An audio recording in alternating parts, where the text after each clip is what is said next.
मुख्यमंत्री पुष्कर सिंह धामी ने नई दिल्ली में डॉक्टर पीटी उषा से मुलाकात की। उत्तराखंड में होगा 28 जनवरी से 14 फरवरी तक 38वें राष्ट्रीय खेल का आयोजन। सीएम धामी ने कहा, उत्तराखंड में राष्ट्रीय खेलों का होगा सौभाग्य की बात।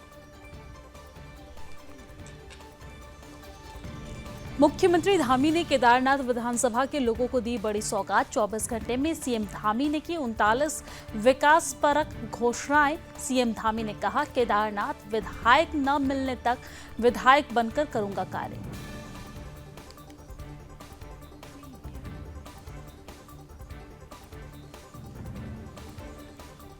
13 अक्टूबर को गृह मंत्री अमित शाह का उत्तराखंड में एक दिवसीय दौरा। बीजेपी प्रदेश महामंत्री ने दी जानकारी। कहा, अमित शाह करेंगे वाइब्रेंट विलेज में कार्यक्रमों की योजनाओं की समीक्षा। दौरे को लेकर बीजेपी संगठन की तैयारियां शुरू।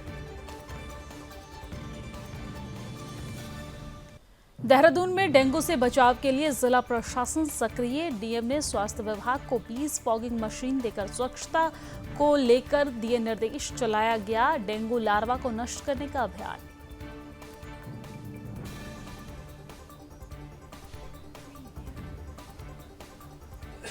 नगर निगम को मिली स्ट्रीट लाइटों की मरम्मत की जिम्मेदारी। डीएम ने बनाई मरम्मत के लिए 35 टीमें। नई लाइट और उपकरण का भी करेगी रेट कांटेक्ट।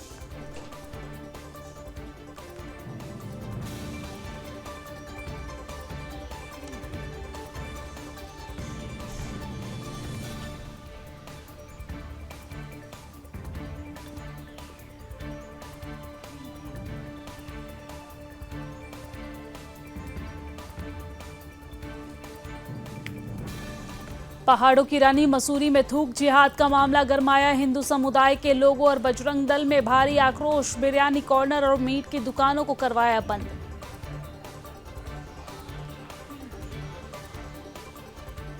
वन्य जीवों के अंगों की अवैध तस्करी का मामला। उत्तराखंड एसटीएफ ने दो लेपर्ड्स की खाल के साथ एक तस्कर को गिरफ्तार किया। खालों की लंबाई 6 और 8 फीट।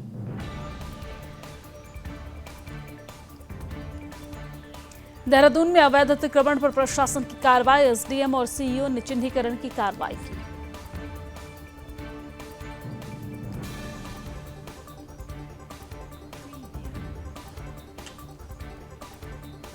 देहरादून में साइबर अटैक मामले में अज्ञात के खिलाफ कई धाराओं में मुकदमा दर्ज। एसआईटी टीम का किया गया गठन। एसटीएफ, एनआईए, सीईआरटी, एनसीआईआईपी मिलकर करेगी जांच।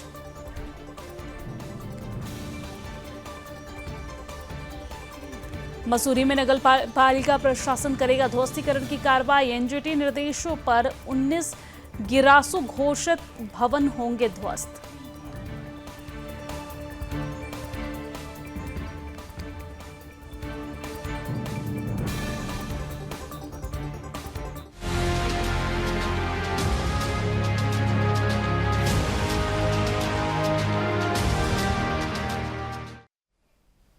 नमस्कार, सुदर्शन न्यूज पर अपना उत्तराखंड देख रहे हैं आप। मैं हूं आपके साथ दिव्या सिंह। चले खबरों की शुरुआत करते हैं। उत्तराखंड में 28 जनवरी से 14 फरवरी 2025 तक 38वें राष्ट्रीय खेल होंगे। 25 अक्टूबर 2024 को प्रस्तावित भारतीय ओलंपिक संघ की आम सभा की बैठक में इसका पूरा कार्यक्रम जारी किया जाएगा। राष्ट्रीय खेल के साथ ही विंटर नेशनल गेम का आयोजन भी उत्तराखंड में किया जाएगा। मुख्यमंत्री पुष्कर सिंह धामी ने नई दिल्ली में भारतीय ओलंपिक संघ के अध्यक्ष डॉक्टर पीटी उषा से इसी सिलसिले में मुलाकात की। मुख्यमंत्री ने कहा कि यह हमारे लिए सौभाग्य की बात है कि उत्तराखंड को 38वें राष्ट्रीय खेलों की जिम्मेदारी मिली है। इसके लिए उन्होंने डॉक्टर पीटी उषा का आभार भी व्यक्त किया। साथ ही उन्हें श्री बद्रीनाथ और श्री केदारनाथ के दर्शन के लिए आमंत्रित किया। आगे उन्होंने कहा कि 38वें राष्ट्रीय खेल के आयोजन के लिए उत्तराखंड पूरी तरह से तैयार है। इसके लिए काफी इंफ्रास्ट्रक्चर भी बनकर तैयार किया गया है और जिन राज्यों में पिछले राष्ट्रीय खेल हुए हैं उसके अनुभवों के आधार पर भी राज्य में और अच्छी तरह से खेलों के आयोजन के लिए कार्य किए जाएंगे। मुख्यमंत्री ने कहा कि हमारा प्रयास होगा कि उत्तराखंड में होने वाले राष्ट्रीय खेलों का आयोजन अभी तक हुए राष्ट्रीय खेलों से बेहतर हो।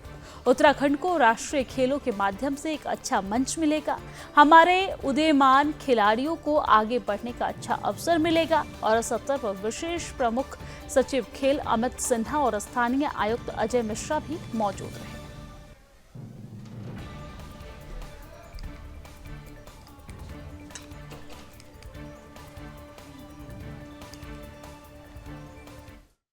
तरह से आश्वस्त भी कर दिया कि 28 जनवरी से 14 फरवरी तक 2025 में इस खेलों के आयोजन की उन्होंने स्वीकृति प्रदान की है। बाकी विधिवत रूप से उनकी जो जनरल बॉडी की उनकी यहाँ मीटिंग होगी 25 अक्टूबर को, उसमें इसका शेड्यूल जारी कर दिया जाएगा। हम पूरी तरह से तैयार हैं और हमारा इंफ्रास्ट्रक्चर पहले से ही काफ़ी बन चुका है और सभी तैयारियां हम पहले से कर रहे थे, इसलिए ये खेल बड़े अच्छे होंगे, बहुत भव्य तरीके से होंगे। और जो पहले के जो राष्ट्रीय खेल हुए हैं उन राष्ट्रीय खेलों से भी हम निश्चित रूप से वहाँ के खेलों के जो अनुभव हैं उन अनुभवों से भी और अच्छा करने के लिए हम काम करेंगे कि उन जो हमारे गोवा में हुए हैं या गुजरात में हुए हैं वो अनुभव भी हमारे काम आएंगे और हमारा प्रयास होगा।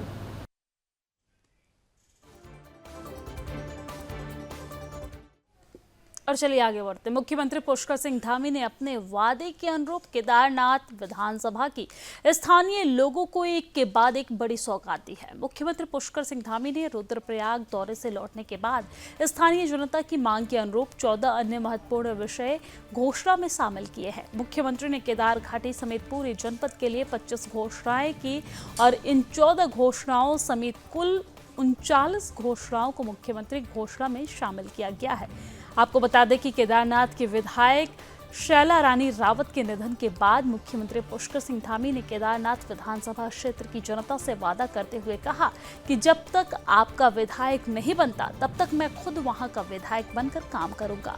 साथ ही केदार घाटी समेत तल्ला, नागपुर, कालीमठ घाटी, मधमहेश्वर घाटी के लिए भी कई विकास योजनाओं की घोषणा की गई है। सचिव मुख्यमंत्री डॉक्टर विनय शंकर पांडे ने बताया है कि मुख्यमंत्री धामी ने रुद्रप्रयाग जनपद के लिए की गई 25 घोषणाओं के अतिरिक्त 14 अन्य घोषणाओं को मुख्यमंत्री घोषणा में शामिल किया है।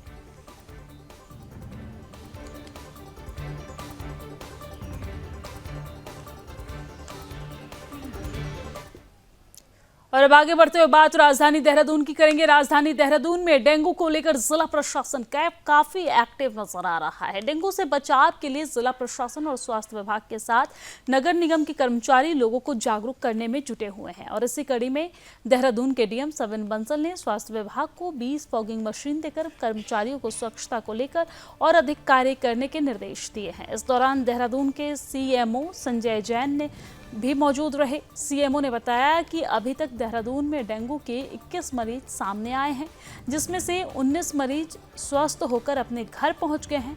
अभी 2 मरीजों का दून मेडिकल कॉलेज में इलाज चल रहा है। उन्होंने बताया कि पूरे अक्टूबर के महीने में डेंगू के लार्वा को नष्ट करने के लिए सघन अभियान चलाया जाएगा। इसके अलावा आशा और अन्य वॉलंटियर को इस सघन अभियान में जिम्मेदारी दी गई है।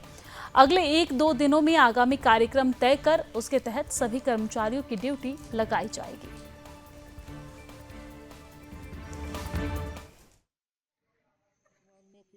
मरीजों को इलाज पॉजिटिव हमारे डेंगू पॉजिटिव पाए गए हैं, जिनमें 19 मरीज हमारे स्वस्थ होकर अपने घर जा चुके। 2 मरीज इस समय दून हॉस्पिटल में एडमिट है।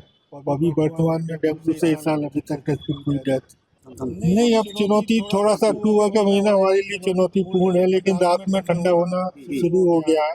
तो हमारी कोशिश है कि हम पूरे अक्टूबर सघन घर घर जाके लार्विसाइडल फॉगिंग एक्टिविटी हम लोग आसाओं वॉलंटियर के माध्यम से हम करेंगे। तो हमें उम्मीद है कि हम डेंगू पर नियंत्रण पा लें।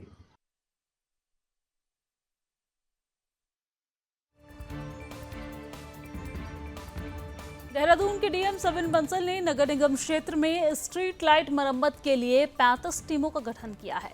डीएम ने नगर निगम परिसर से 35 टीमों को वाहन सहित वार्ड रवाना किया है। आपको बता दें कि ये सभी टीमें अपने अपने क्षेत्र में जाकर खराब लाइटों को दुरुस्त करेंगी। आपको ये भी बता दें कि EESL कंपनी को शहर की स्ट्रीट लाइटों की मरम्मत और रखरखाव का काम दिया गया था, लेकिन काम में लापरवाही के चलते कंपनी का ठेका निरस्त करके अब नगर निगम खुद स्ट्रीट लाइटों की मरम्मत करवाएगा। आपको बता दें कि EESL कंपनी 2017 से शहर की 1 लाख से अधिक स्ट्रीट लाइटों की मरम्मत का काम देख रही थी। शहर की स्ट्रीट लाइटों की मरम्मत की जिम्मेदारी अब नगर निगम को दे दी गई है। आपको ये भी जानकारी दे दें कि आदेश जारी कर EESL से यह कार्य वापस लिया गया और नई लाइट लगाने का कार्य फिलहाल दिसंबर 2024 तक EESL के पास ही रहेगा। बहरहाल बैकअप में DM के निर्देश के अनुसार निगम नई लाइट और उपकरण का रेट कनेक्ट करके रखेगा।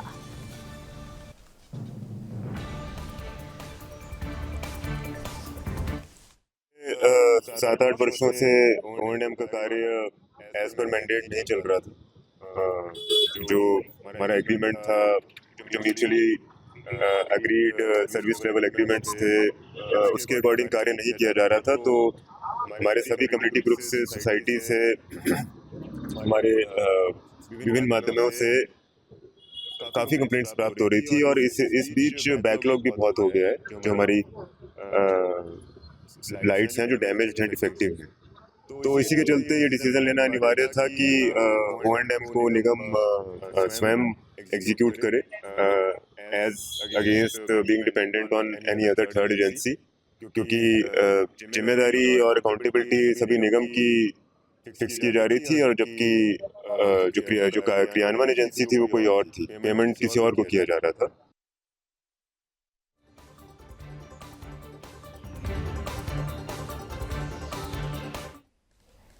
और चलिए आगे बढ़ते हुए रुक कर लेते बड़ी खबर की और बड़ी खबर सामने आ रही है, जहां पर चाय में थूक मिलाने का वीडियो वायरल होने लगा है। आपको बता दें कि 2 जिहादियों के खिलाफ पुलिस ने इस पूरे मामले में मुकदमा भी दर्ज कर लिया है। तो ये बड़ी जानकारी आप तक पहुंचा रहे हैं, जहां पर पहाड़ों की रानी मसूरी में थूक जिहाद का ये पूरा मामला सामने आया है। वहां से चाय में थूक मिलाने वाला ये पूरा मामला अब गर्माता हुआ नजर आ रहा है। हिंदू समुदाय और बजरंग दल में भारी आक्रोश देखने को मिल रहा है इस वीडियो के बाद, और प्रशासन से बाहरी लोगों के सत्यापन की मांग भी की जा रही है। जी हां, ये बड़ी जानकारी हम आप तक पहुंचा रहे हैं, जहां पर पहाड़ों की रानी मसूरी में थूक जिहाद का ये पूरा मामला है। हमने इससे पहले आपको दिखाया था कि किस तरीके से देवभूमि की राजधानी देहरादून में रोटी पर थूक लगाया जा रहा था जिहादियों के द्वारा, लेकिन अब पहाड़ों की रानी मसूरी से यह खबर निकलकर सामने आ रही है कि यहां पर जिहादी के द्वारा बेहद निंदनीय हरकत की गई, जहां पर जिहादी ने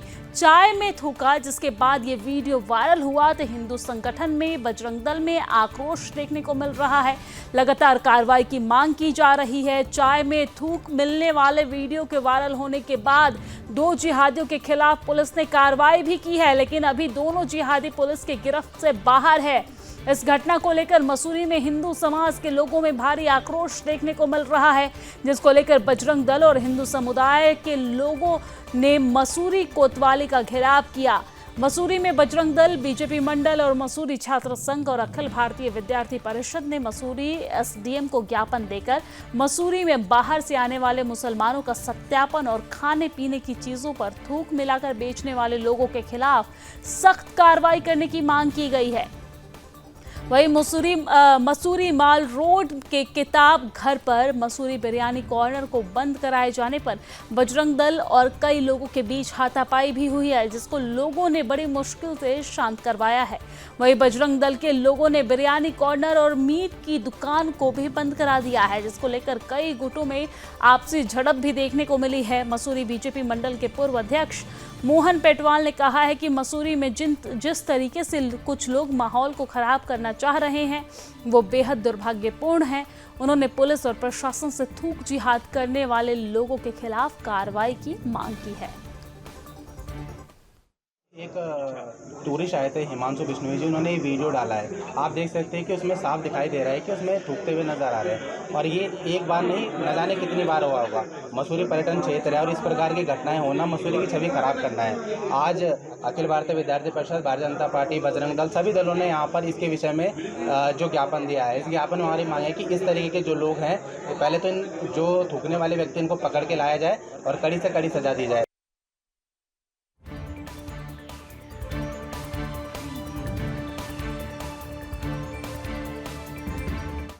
के अध्यक्ष व सदस्य अन्य व्यक्ति आए और इनके द्वारा एक ज्ञापन दिया गया है कि माल रोड पर स्थित कुछ दुकानों के बारे में, जिसकी जो है विधिवत रूप से विधिक जांच कराई जाएगी और नियमानुसार कार्रवाई की जाएगी। इसमें जांच कराई जाएगी और कोई भी त्रुटि पाए जाने पर उचित कार्रवाई की जाएगी। और चलिए अब आगे बढ़ते हैं। उत्तराखंड एसटीएफ ने 2 लेपर्ड की खाल के साथ एक तस्कर को गिरफ्तार किया है। आपको बता दें, गिरफ्तार किया गया आरोपी ब्रजमोहन उत्तरकाशी का निवासी है। उसके कब्जे से 2 लेपर्ड की खाल मिली है, जिसकी लंबाई 6 फीट तथा 8 फीट है। आपको बता दें कि वन्य जीवों के अंगों की अवैध तस्करी के मामले आए दिन सामने आते रहते हैं, और इसी क्रम में उत्तराखंड के उत्तरकाशी जिले के पुरोला थाना क्षेत्र से इस तस्कर को गिरफ्तार किया गया है।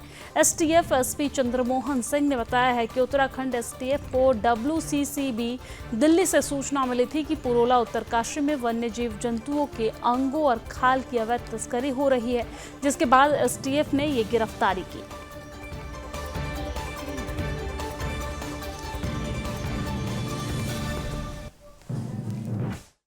तस्कर को एसटीएफ की टीम के द्वारा 2 लेपर्ड की खालों के साथ कल गिरफ्तार किया गया है, और ये थाना पुरोला क्षेत्र में इसकी गिरफ्तारी हुई है। अभियुक्त उत्तरकाशी का ही रहने वाला है, गंगोर गांव का है, ब्रजमोहन पुत्र जनक सिंह, और इसके द्वारा बताया गया था कि ये इनको बेचना चाह रहा था। ये जो इनपुट था, ये WCCB wild life crime control bureau Delhi की टीम के द्वारा जो इनपुट दिया गया था, इसी को हमारे द्वारा डेवलप किया गया था एसटीएफ की टीम द्वारा। और कल देर रात ये अभियुक्त जो वन्यजीव तस्कर है ब्रजमोहन सिंह पुत्र जनक सिंह, इसको लेपर्ड की 2 खालों के साथ गिरफ्तार किया गया। एक खाल की जो लंबाई है 6 फीट है और दूसरी खाल की 8 फीट है।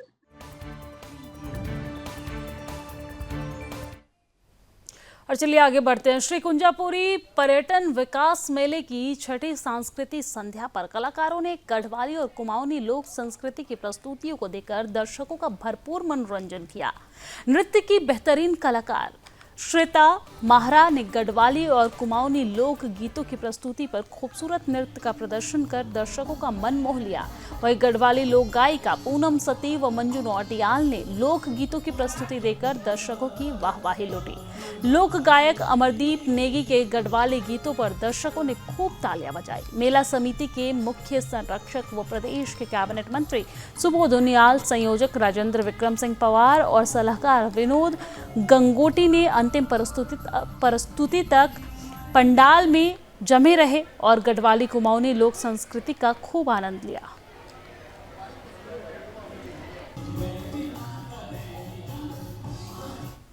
सबसे पहले आप सभी को मेरा नमस्कार, और सभी दर्शकों को मैं नवरात्रि के इस पावन पर्व की बहुत बहुत बधाई शुभकामनाएं देना चाहूँगी। और जो ये कुंजापुरी मेला है, मेरा सौभाग्य कि मैं इसमें आई हूँ, इससे पहले भी आई हूँ, और बहुत सुंदर लगता है जब हमारे उत्तराखंड में ऐसे मेले, पौराणिक मेले होते रहते हैं। और मैं आगे भी चाहूँगी, ये हमारी विरासत है, मेले कॉलेज जितने भी होते हैं, इनको आगे संजो के रखना हमारे आगे आने वाली पीढ़ी की जिम्मेदारी है। जिस तरह ये मेले इस समय हो रहे हैं, मैं चाहूँगी आज से 50 साल बाद भी ऐसे मेले हमेशा होते रहें, और नई पीढ़ी को हमें अपनी संस्कृति के लिए जागरूक करना होगा।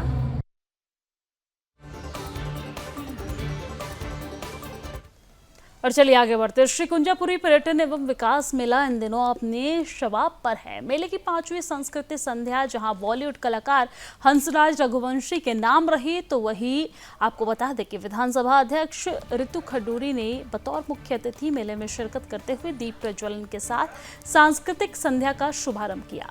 इस मौके पर अपने संबोधन से दर्शकों में नई ऊर्जा का संचार किया। बॉलीवुड कलाकार हंसराज रघुवंशी ने मंच पर मां के चरणों में माथा टेकने के साथ मेरा भोला है भंडारी, भोलेनाथ की शादी में हम तो नाचेंगे, और साथ ही साथ बेड़ू पाको बारामासा सहित अनेकों भजनों की प्रस्तुतियों से कार्यक्रम में समा बांध दिया। पूरा माहौल भक्तिमय हो चला। भोलेनाथ के भक्तिमय भजनों और बेड़ू पाको बारामासा पर श्रोता पंडाल व पंडाल से बाहर जमकर झूमते नजर आए। अपने संबोधन में विधानसभा अध्यक्ष रितु खंडोनी ने सभी को नवरात्रि की शुभकामनाएं देते हुए कहा कि मेले हमारे संस्कृति सभ्यता की गौरव गाथा के प्रतीक है।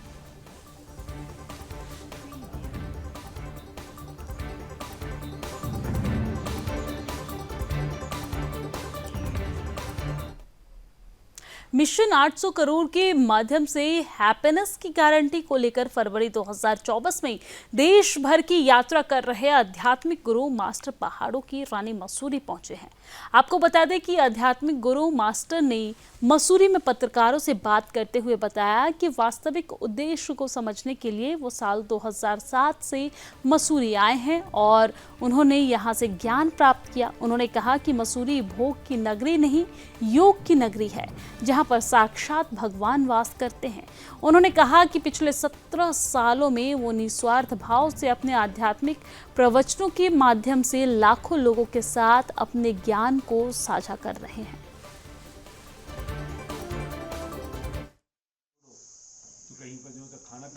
महावीर केवल्य कहते हैं, जिसको जीसस ने एनलाइटनमेंट का लिबरेशन, वो ज्ञान प्राप्त हुआ। ज्ञान क्या है, ये जन्म क्या है, ये जिंदगी क्या है। आए दिमाग भी तेरा नहीं कि न्यूयॉर्क से खरीद के लाया। जन्म माँ की गर्भ से आए, नाभि से कटते मरा हुआ शरीर था, जोत वो आत्मा चेतना गई, रोया, जन्म हुआ, भाग्य की चिप अंदर लाया, जो अटैचमेंट को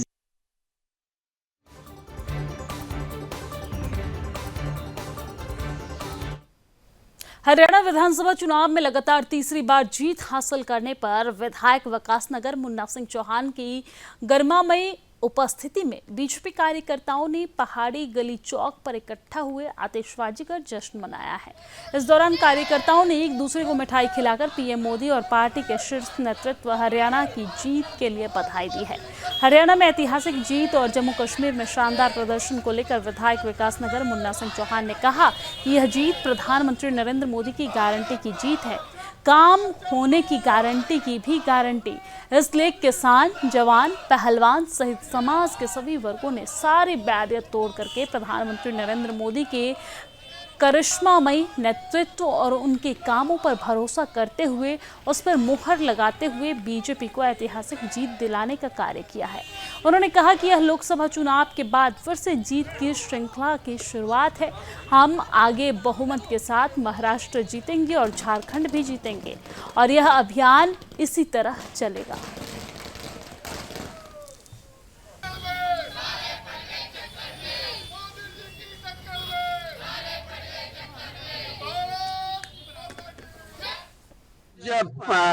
पूरे देश में उत्साह जश्न का माहौल है और हरियाणा में भारतीय जनता पार्टी ने इतिहास रचने का काम किया। तीसरी बार लगातार प्रचंड जीत भारतीय जनता पार्टी ने हासिल की, जो अपने आप में रिकॉर्ड है और भारतीय जनता पार्टी ने किसी और का रिकॉर्ड नहीं तोड़ा।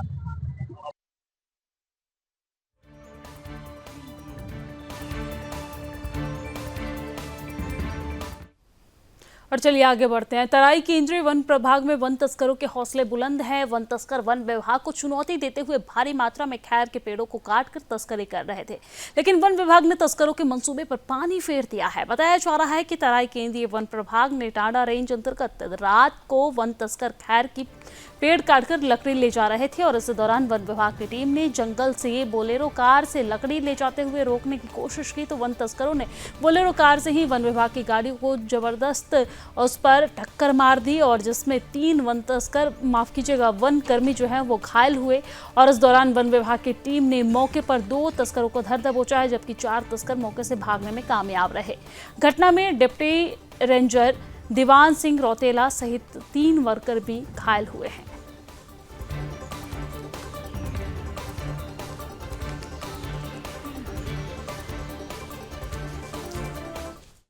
आज रात की घटना है, 1-1:30 बजे की, 1-2 जो भी रहा होगा टाइम। ये हल्द्वानी रुदपुर हाईवे पर टांडा ब्लॉक पड़ता हमारा, ये हमारी जो गश्त टीम की पत्रकारिता से ये टांडा की तरफ ऑफिस की तरफ आ रही थी, तो ये टांडा ब्लॉक पर पता है, वहाँ पर ये टांडा बीट में पूर्वी किनारे पर जो रोड है हमारी, उसकी पूर्वी सिरे पर एक बोलेरो खड़ी थी, जिसमें कुछ लोग लकड़ी लाद रहे थे। जब टीम ने दूर से देखा कि ये बोलेरो खड़ी है लाइट बंद करके और इसमें कुछ आदमी नीचे से ऊपर आ रहे हैं गाड़ी की तरफ।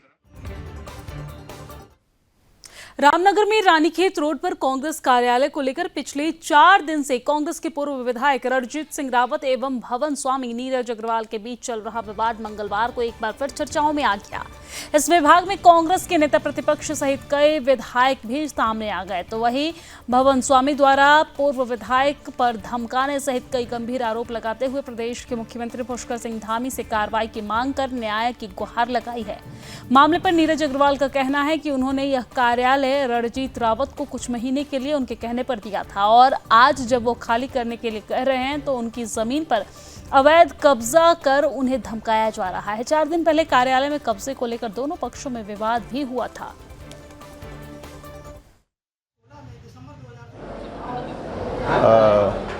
सम्मानित रणजीत रावत जी ने विस्तार से इस संदर्भ में आपको जानकारी दी है और जो लैंड रेंट कंट्रोल एक्ट है उसके आधार पर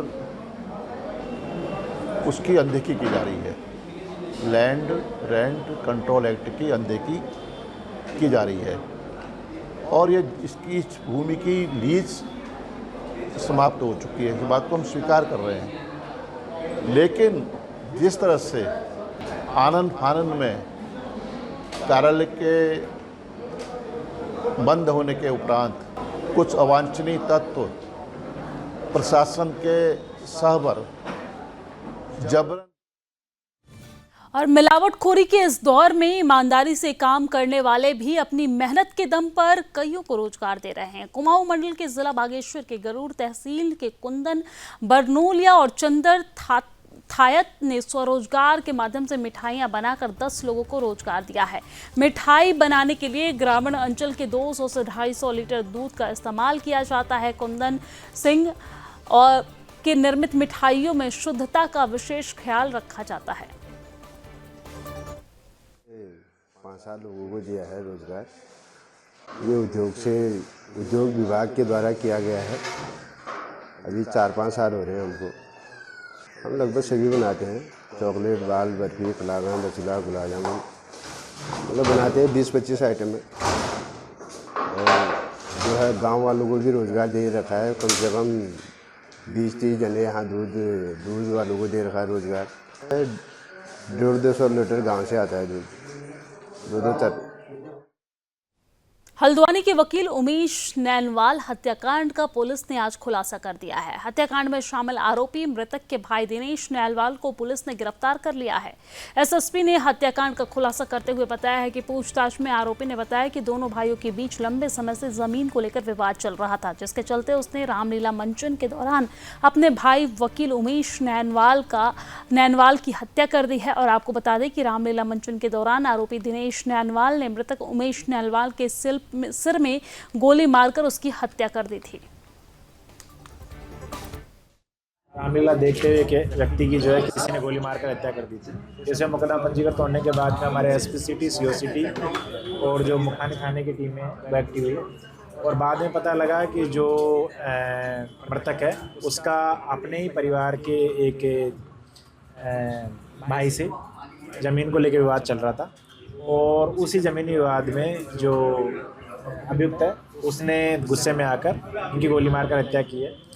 अभियुक्त की जब गिरफ्तारी हुई उसके बाद में पूछताछ करने पे पता लगा कि इनके चाचा की ज़मीन थी और उस ज़मीन को लेकर दोनों परिवारों में आपसी विवाद चल रहा था और उसी गुस्से में इसने जो मृतक है उसकी गोली मारकर हत्या की। और इसी के साथ अपना उत्तराखंड की खबरों में फिलहाल इतना ही, लेकिन देश और दुनिया की तमाम खबरों के लिए आप देखते रहिए सुदर्शन न्यूज़। जय हिंद।